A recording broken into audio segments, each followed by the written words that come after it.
Hello દોસ્તો, આજે મગફળી બાફવાની રીત તમને બતાવું છું.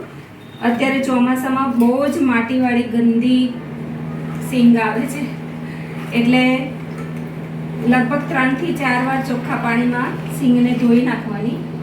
ધોયા પછી એને પ્રેશર કુકરમાં આપણે મૂકી દઈશું.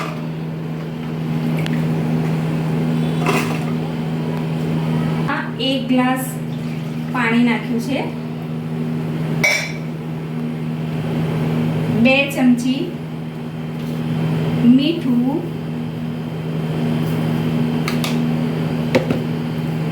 અડધી ચમચી હળદર, બધું જ મિક્સ કરી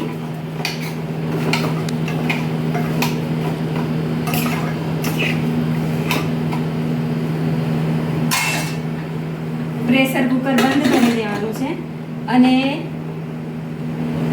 7 થી 8 સીટી વાગવા દેવાની છે. ઓકે, હેલો દોસ્તો, હવે સીંગ તૈયાર થઈ ગઈ છે, બફાઈ ગઈ છે. તો એને આ રીતે આપણે પાણી કાઢી નાખવાનું છે. તૈયાર છે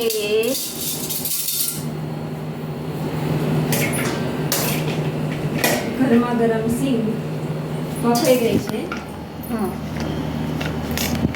અને ગરમ ગરમ ખાવાની જ મજા આવે છે. તો તમે પણ ખાઓ ને એન્જોય કરો.